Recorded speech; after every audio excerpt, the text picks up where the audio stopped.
Pronto.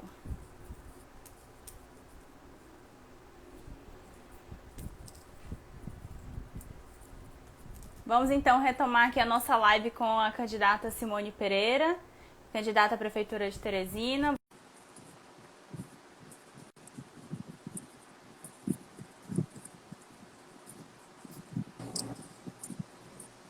Pronto, espero que agora dê certo. Tá me ouvindo bem agora? Tô sim, tô. Pronto. Então, vou começar a contar o tempo a partir de agora, tá? Não teve nenhum tipo de penalização do tempo, já que a gente não chegou a iniciar. Então, candidata, novamente repito, o que lhe move a disputar a Prefeitura de Teresina, a ser prefeita dos teresinenses? O que realmente me motivou foi o fato de ver a necessidade de mudança de gestão da nossa cidade. As pessoas, elas clamam por mudança. As pessoas estão cansadas desse modelo administrativo que está aí. Então, o meu partido me lançou esse desafio e eu aceitei, porque assim como a grande maioria da população de Teresina, eu também sinto essa necessidade de mudança.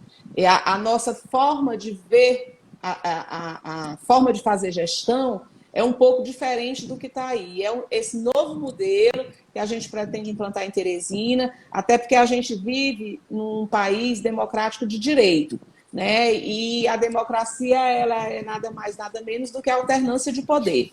Então, são essas coisas que nos motivam realmente a querer estar à frente da gestão de Teresina, para pensar em fazer uma gestão mais justa, né, e mais igualitária.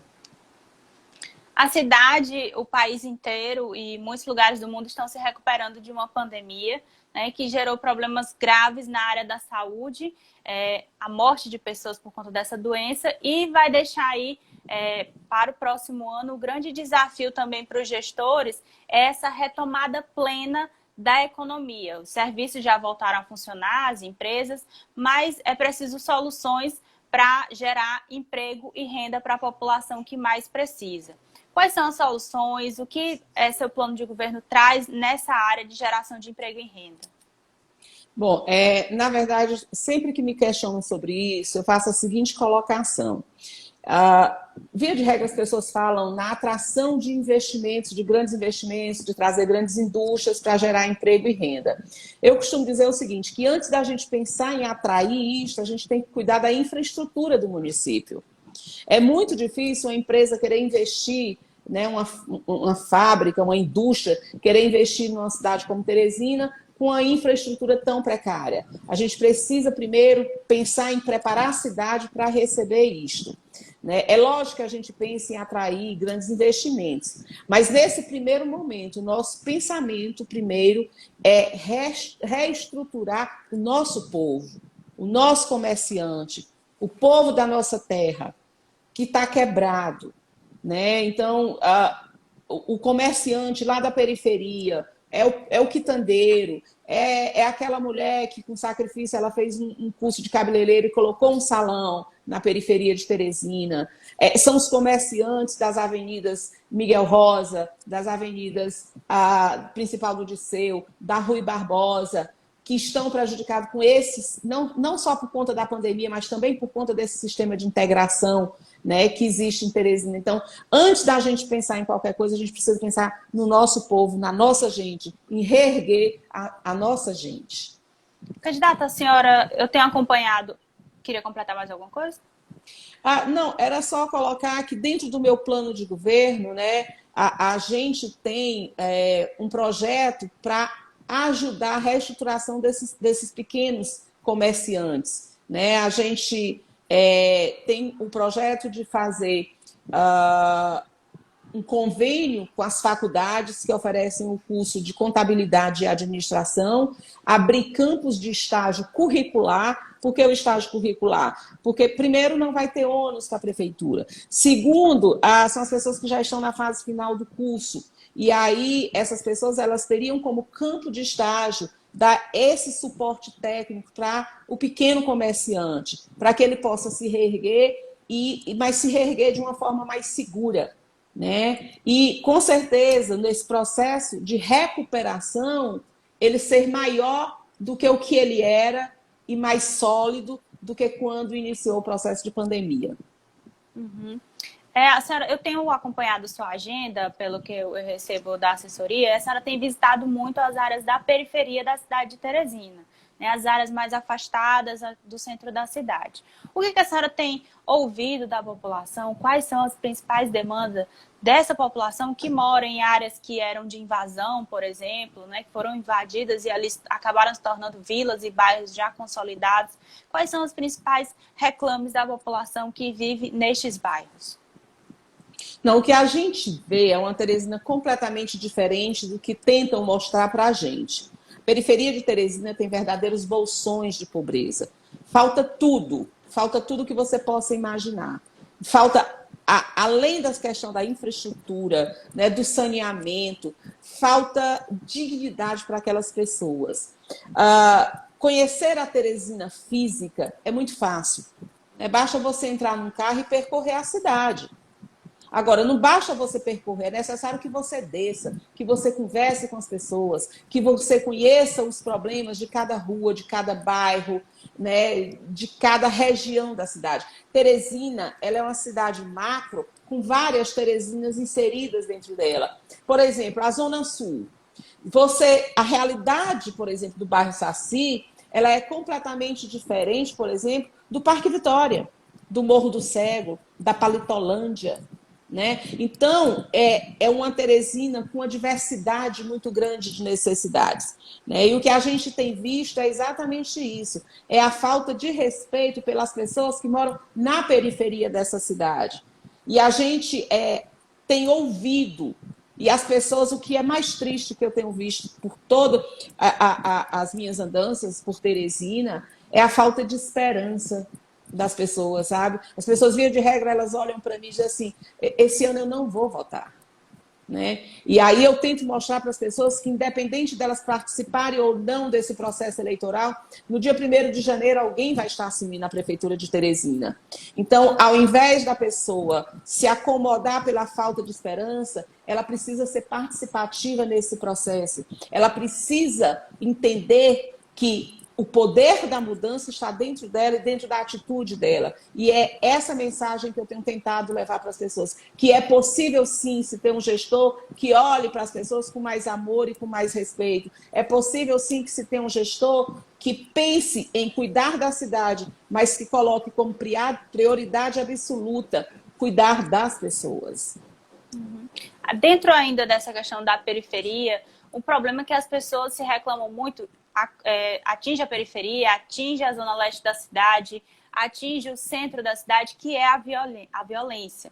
Né? As pessoas estão com medo de ir para as ruas, de serem assaltadas. E quais são as suas propostas, candidatas, na área da segurança, considerando que nós temos um grupamento que surgiu nessa gestão da prefeitura, que é a Guarda Municipal? A senhora pretende fazer mudanças na organização da Guarda, algum tipo de mudança na estrutura? Como é que a senhora vê a Guarda e questões para a solução no combate à violência? Olha, a gente precisa ter muito claro na nossa mente que dentro das esferas de poder, cada uma tem a sua atribuição. No meu plano de governo está proposto, sim, uma Secretaria Municipal de Segurança, mas com a clareza de que a Guarda Municipal ela tem como função prioritária cuidar do patrimônio da cidade e, no máximo, ajudar no controle do trânsito, tá certo? Agora, isso não implica dizer que a Guarda Municipal ela não seja um suporte significativo para o combate da violência. Eu cito como exemplo a minha visita recente ontem lá na Curva São Paulo, né, onde os permissionários, uma das maiores reclamações era com relação à questão da segurança. E eles colocaram para mim o seguinte, que durante a pandemia a Guarda Municipal estava presente lá, mas com o intuito de fechar os estabelecimentos que, porventura, viesse a descumprir aquele decreto ditatorial da prefeitura. E que, após a liberação para a abertura desses estabelecimentos, a Guarda Municipal não esteve mais lá. Agora, se a Guarda Municipal tivesse presente, lá é um equipamento público do município. A Guarda Municipal, estando presente lá, além dela intimidar, ela tem um acesso muito mais rápido, por exemplo, com a polícia militar, no caso de uma necessidade de uma intervenção de uma polícia mais repressiva e mais ostensiva. né? Porque não é papel da Guarda Municipal fazer o policiamento ostensivo, mas ela pode ser um instrumento valioso no momento em que houver a ocorrência e da agilidade na ação da polícia ostensiva. As ações de enfrentamento à violência também passam pela educação, né? Também passa pela área social. Na educação do município de Teresina, como fazer a educação funcionar também nessa parte de enfrentamento à violência, na parte preventiva, e com relação à educação dos alunos da rede municipal? A cidade ostenta o título aí com relação ao IDEB, né, da educação, as notas no IDEB. Como fazer para manter essas notas e o que a senhora pretende também implementar na sua gestão na Prefeitura de Teresina, caso seja eleita?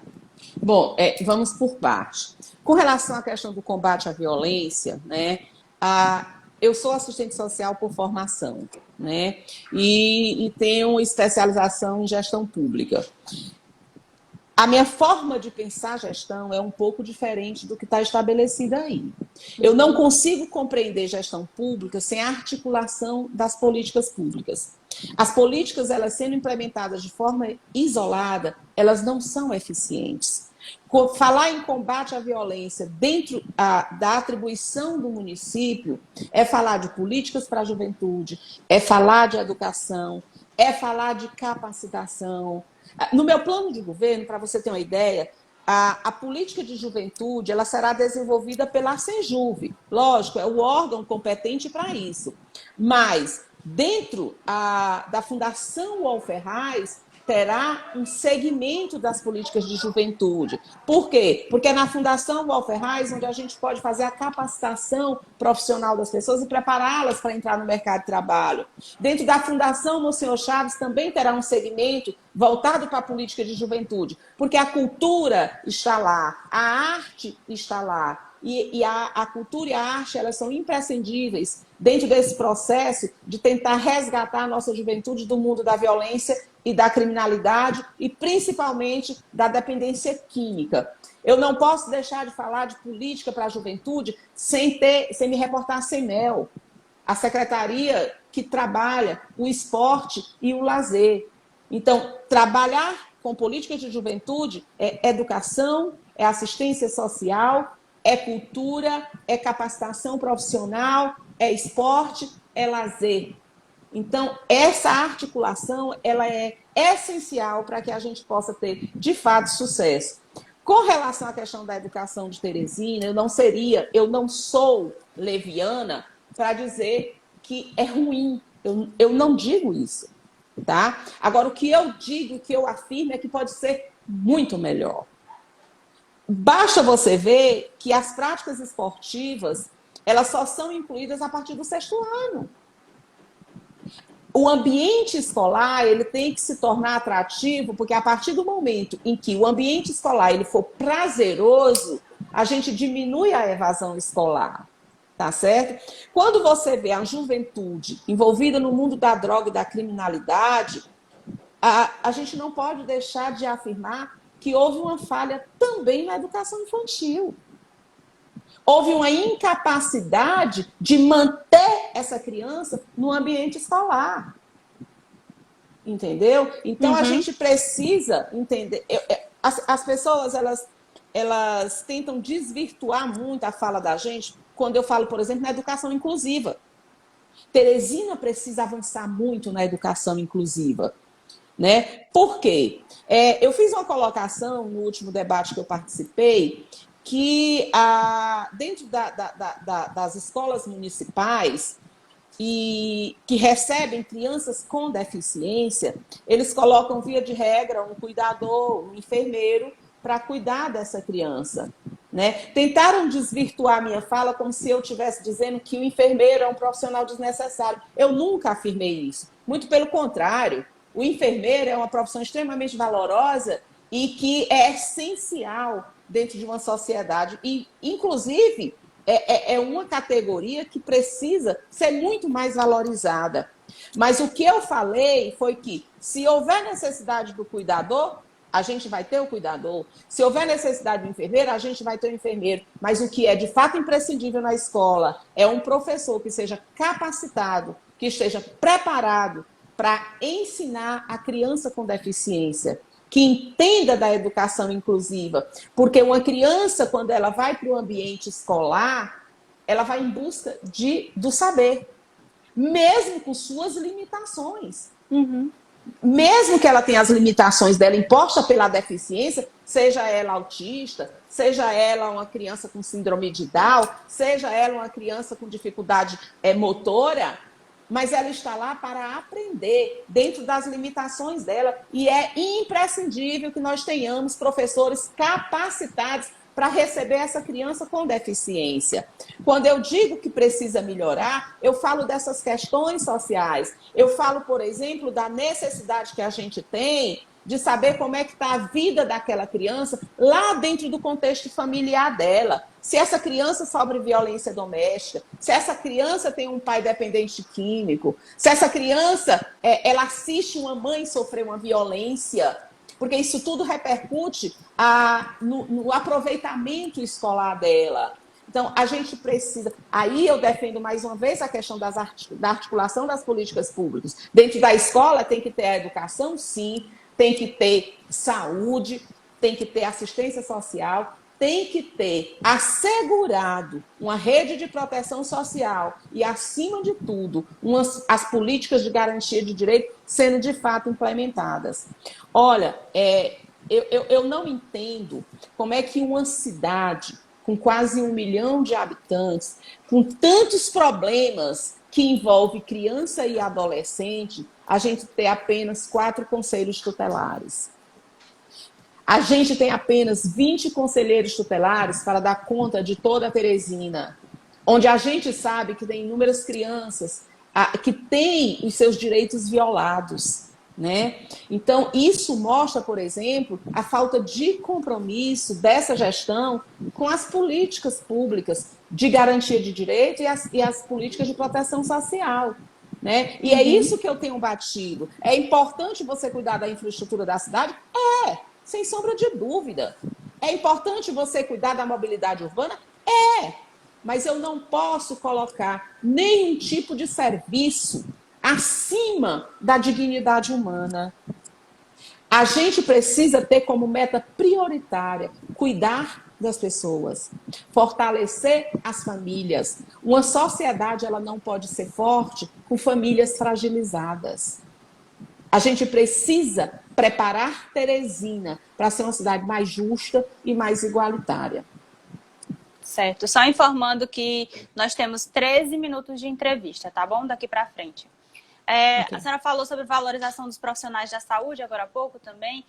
E Teresina, os teresinenses, têm ainda uma demanda muito grande pelas consultas de especialidade. As pessoas ainda se reclamam muito que elas não têm acesso às consultas ou demora muito para conseguir uma consulta. Como organizar essa rede de saúde para que as pessoas tenham atendimento garantido e que outras propostas a senhora tem na área da saúde para ampliar o atendimento, melhorar o atendimento ao teresinense?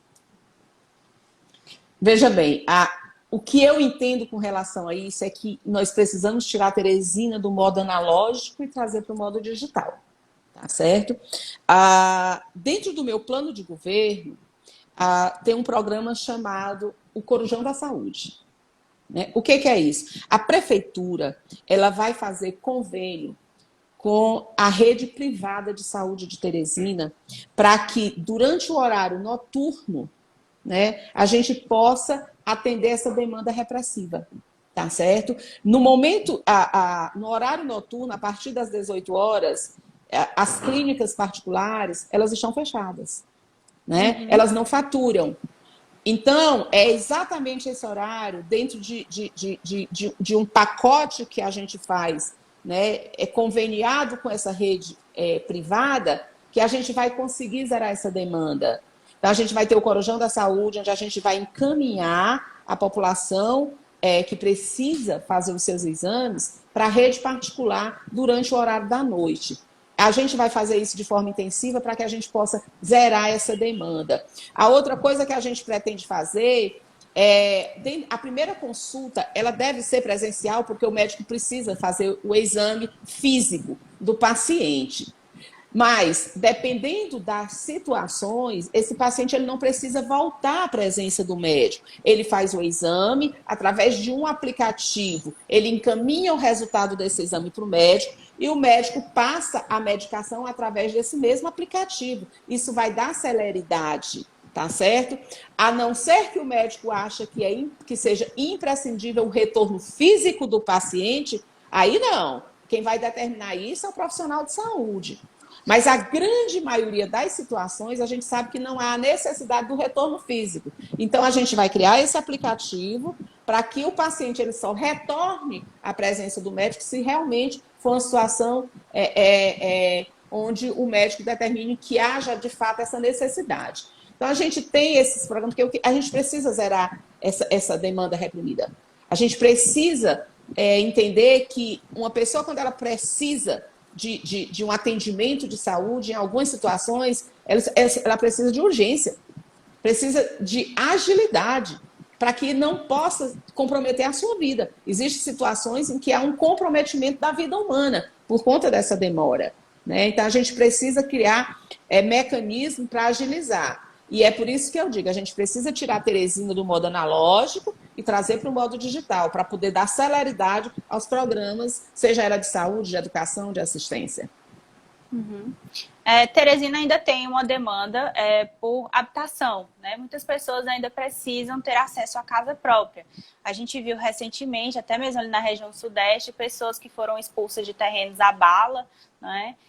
Algumas vão pela especulação, só para ocupar aquele imóvel e depois vender, mas boa parte precisa realmente daquela terra. Esse plano de governo tem algum plano específico para habitação, algum programa específico? Veja bem, a questão da habitação, ela não é nem só necessária, nem só exatamente a questão do déficit habitacional. Tem também a estrutura também, né? Infraestrutura. E a regulamentação fundiária.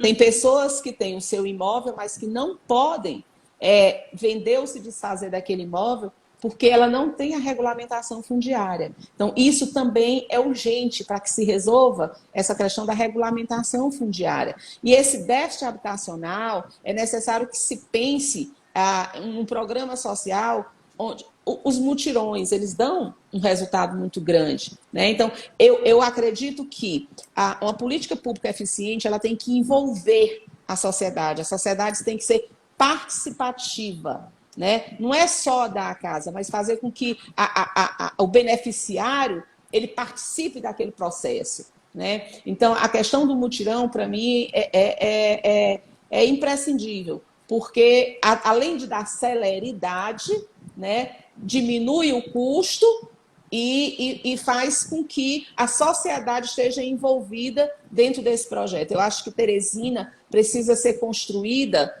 com a participação da população. Os grandes problemas que a gente vê hoje, por exemplo, volta a falar da questão da integração. Por que é esse caos que é? É pela falta de diálogo.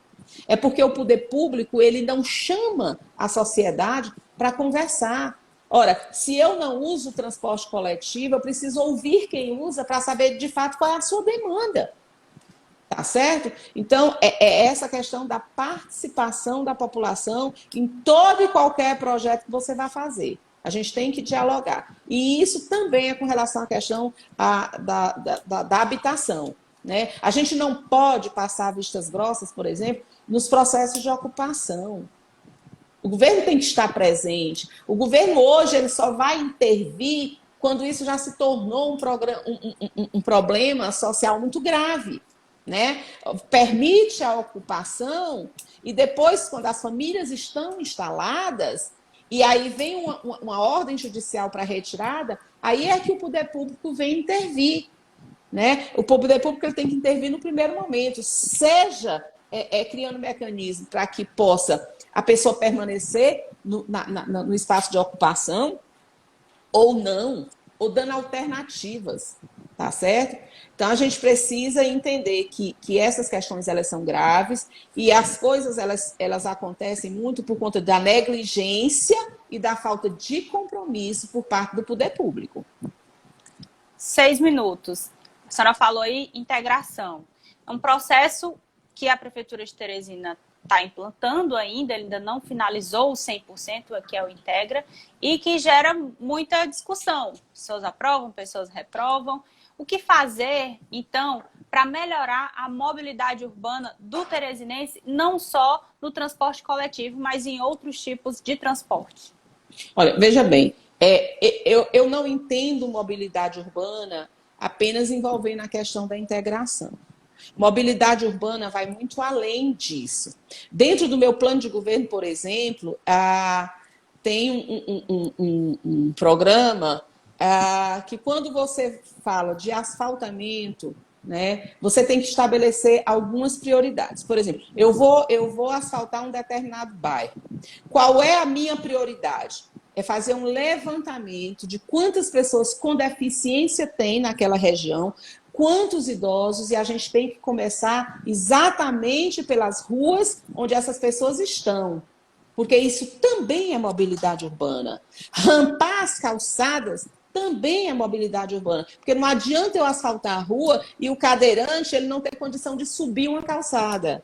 Isso também é mobilidade urbana. Com relação à questão da integração, isso é um problema muito sério que essa gestão está deixando para o próximo gestor, que serei eu, a partir de 1º de janeiro, né, para a gente resolver. Porque a gente não pode perder de vista, por exemplo, que ali tem milhões e milhões de reais investidos e que é o meu dinheiro, que é o teu dinheiro, que é o dinheiro da gente enquanto cidadão. Né? Então, a gente tem o quê? Que chamar a população para discutir, tem que fazer uma avaliação muito técnica do que está aí e fazer uma adequação para a nossa realidade. É lógico que alguns trambolhos que tem aí vão ter que ser desmontados, como é lá na Rui Barbosa, lá na Zona Norte. Ali não tem como não fazer, vai ter que ser desmontado mesmo.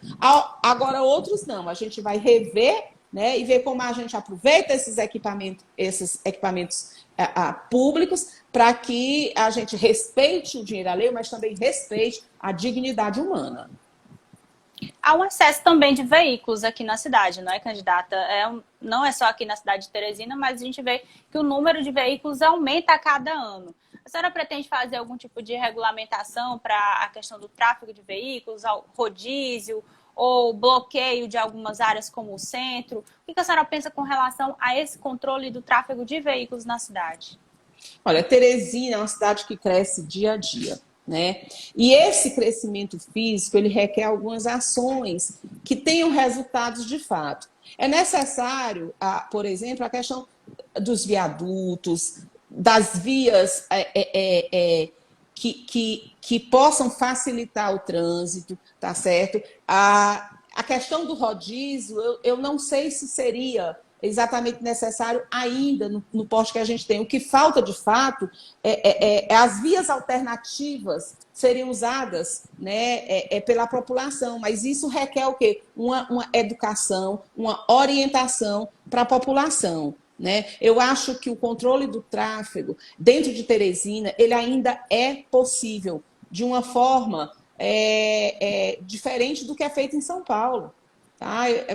Falar em rodízio de placas hoje para a realidade de Teresina, eu acho que é um pouco prematuro. Né? Não é que seja descartado, mas acho que é prematuro. Eu acho que uma engenharia de trânsito eficiente pode dar conta, sim. O fato da gente usar essas vias alternativas, elas ajudam muito também. Né? Então, assim, eu acho que uma engenharia de trânsito mais eficiente pode fazer com que essa mobilidade urbana e esse tráfego tão congestionado durante os horários de pico, porque isso é mais no horário de pico, né? Teresina não é uma constante. Fora do horário de pico não é tão grave quanto nos horários de pico. Então, isso implica dizer que é possível, sim, através de uma engenharia de trânsito eficiente, se ter um controle melhor do trânsito de Teresina. Ok, a senhora tem 1 minuto e meio, então, para fazer suas considerações finais e falar para o nosso internauta. Bom, eu volto a repetir, uma das coisas que tem me deixado mais triste é ver a falta de esperança nos olhos das pessoas. Né? O que eu quero dizer para cada teresinense, aproveitar essa oportunidade que você está me dando, é que não percam a esperança. Não existe nada mais cruel que um ser humano pode fazer com o outro do que tirar a esperança.